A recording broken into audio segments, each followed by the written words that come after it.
El retrato oval.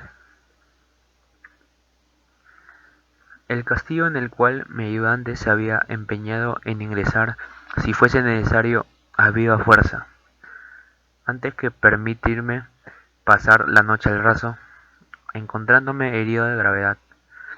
Era una de esas enormes edificaciones en la que se mezcla la lobreguez con la grandeza, que durante tanto tiempo ha alzado su frente, ceñuda por entre los Apeninos, no menos en la realidad que en las novelas de la señora Radcliffe. Según todos los indicios, había sido abandonado precipitadamente en épocas muy cercanas. Preferimos instalarnos en una de las habitaciones más pequeñas y de mobiliario menos suntuoso. Estaba situada en un apartado torreón del castillo.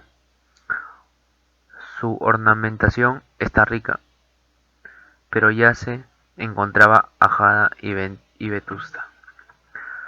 Sus muros mostraban tapices colgados y adornadas con variados trofeos heráldicos de múltiples formas, junto con inaudita cantidad de pinturas modernas de mucha elegancia, en marcos de rico arabesco de oro. Por aquellas pinturas que pendían de los muros no solo en sus principales superficies, sino hasta en los muchos rincones que la extravagante arquitectura del castillo hacía necesarios. Por aquellas pinturas, digo, mi delirio incipiente tal vez había despertado en mí profundo interés, de manera que ordené a Pedro cerrar los macizos postigos de la habitación, pues que ya era de noche, que encendiese las bujías de un gran candelabro que se alzaba junto a la cabecera de mi lecho, y que corriese de par en par las cortinas guarnecidas de flecos de negro terciopelo que envolvían también la cama. Ordené que hiciera todo aquello para poder entregarme, si no al sueño, a lo menos alternativamente, a la contemplación de aquellos cuadros, y a la muy atenta lectura de un pequeño volumen que había encontrado sobre las almohadas, y que contenía la crítica y la descripción de ellos. Largamente, largamente leí, y devotamente contemplé. Veloz y magnificantemente transcurrieron las horas, y llegó la noche. La posición del candelabro no se complacía, y alargando mi mano con dificultad, por no despertar a mi adormecido asistente, lo coloqué de tal manera que sus rayos cayesen más de lleno sobre el libro. Por aquella acción causó un efecto totalmente inesperado. Los rayos de las numerosas bujías caían ahora en el interior de un nicho de la habitación en el cual hasta ese momento se había permanecido en profunda oscuridad a causa de unos postes de la cama, y por ello pude ver vivamente iluminado un retrato que hasta ese instante había pasado completamente inadvertido. Era el retrato de una niña que apenas comenzaba a ser mujer. Miré precipitadamente aquella pintura, y acto seguido cerré los ojos. ¿Por qué hice aquello? No fue claro el momento para mi propia percepción, pero mientras mis párpados quedaban cerrados de aquella manera, examiné en mi espíritu las razones que había tenido para cerrarlos. Había sido un movimiento impulsivo para ganar tiempo de pensar, para asegurarme que no era un engaño de mi visión, para tranquilizar y dominar mi fantasía y dedicarme a una contemplación más juiciosa y veraz. Luego de muy pocos momentos, miré otra vez fijamente a la pintura.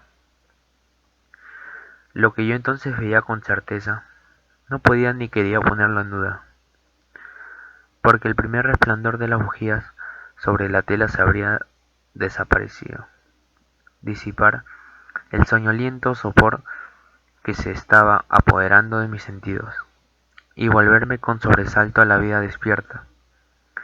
El retrato, ya está dicho, era el de la muchacha. Se limitaba a la cabeza y hombros, y estaba hecho al modo que técnicamente suele llamarse de viñeta. Tenía mucho el estilo de la cabeza favorita de Sully, los brazos, el pecho y hasta los contornos de los radiosos cabellos. Se fundían imperceptiblemente de la impresión pero profunda sombra que formaba el fondo de aquel conjunto. El marco era oval, dorado rizamente y afiligranado en arabesco.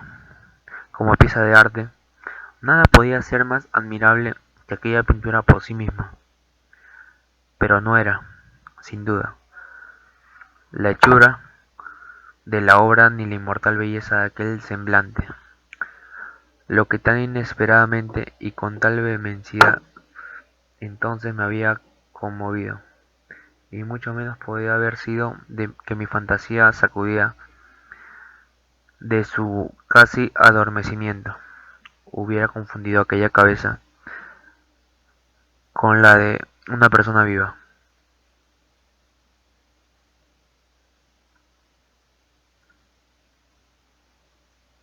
Comprendí al punto que las peculiaridades del dibujo del aviñetado y del enmarcado hubieran instantáneamente disipado semejante idea. Me hubieran evitado hasta una momentánea distracción. Meditando con seriedad acerca de todo aquello, permanecí tal vez durante una hora, medio sentado, medio reclinado, con la vista fija en aquel retrato. Al final, complacido de haber acercado el verdadero secreto del defecto que producía, me acosté completamente de espaldas en el lecho. Había encontrado que el embrujo de aquella pintura consistía en una absoluta semejanza con la vida de su expresión, que primero me sobrecogió y finalmente me desconcertó, me avasalló y me anonadó. Con profundo y reverente temor, volví a colocar el candelabro en su posición primera. Una vez oculta de mi vista la causa de mi profunda agitación, escudriñé con ansiedad el volumen que trataba de aquellas pinturas y de sus historias. Repasé las hojas hasta encontrar el número que designaba el retrato oval, y allí leí las imprecisas y primorosas palabras que siguen. Era una doncella de singularísima belleza, y no menos gentil que llena de alegría. Pero trágica fue la hora en que ella vio y amó y se casó con el pintor. Él, apasionado, estudioso, austero, tenía ya una esposa en su arte. Ella, una doncella de peculiarísima hermosura y amabilidad plena de alegría, toda luz y sonrisas, y juguetona como un cervatillo, amante y cariñosa para todas las cosas de este mundo. Solo detestaba el arte que era su rival. Solo temía a la paleta y los pinceles y otros fastidiosos instrumentos que la privaban de la presencia de su amado. Fue, pues, cosa terrible para aquella dama escuchar hablar el pintor de su deseo de retratar también a su joven esposa. Pero ella era dócil y humilde y permaneció obedientemente sentada. Durante muchas semanas en la umbrosa y elevada habitación de la torre, donde la luz caía sobre el lienzo solo desde arriba. Pero él, el pintor, cobró sumo apego a su obra, que iba adelantando hora por hora y día por día. Y él era un hombre apasionado y vehemente y caprichoso, que se perdía siempre en fantasías de tal modo que no quería percibir cómo aquella luz que se derramaba tan lúgubremente en aquella solitaria torre marchitaba la salud y el ánimo de su esposa, a quien todos veían consumirse menos él. Y sin embargo, ella no cesaba de sonreír, sin quejarse nunca, porque veía que el pintor hallaba un ferviente, abrasador placer en su tarea, y se afanaba de día y noche en pintar a la que tanto lo amaba, y que cada día se iba consumiendo más y enflaqueciendo. Y, la verdad sea dicha, algunos que contemplaron el retrato hablaron de su parecido en cortas palabras, como de una vigorosa maravilla y demostración no sólo del talento del pintor, sino de su amor profundo por aquella a quien pintaba de modo tan excelso.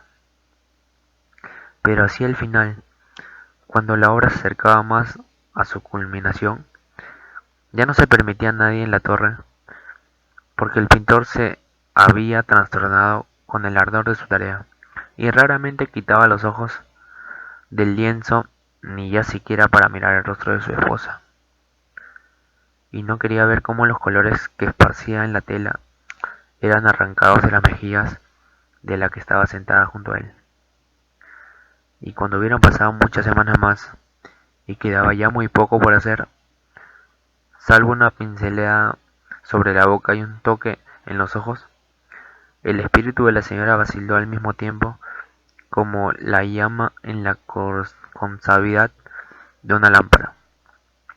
Y luego la pincelada fue puesta, y luego el toque fue dado, y, por el momento, el pintor se quedó al lado, delante de la obra que acababa de trabajar. Pero en el momento inmediato, mientras todavía estaba contemplando, se puso tembloroso y muy pálido, y despavorido, y gritando con alta voz: «Esto es realmente la vida misma». Volvió bruscamente los ojos hacia su amada, y estaba muerta.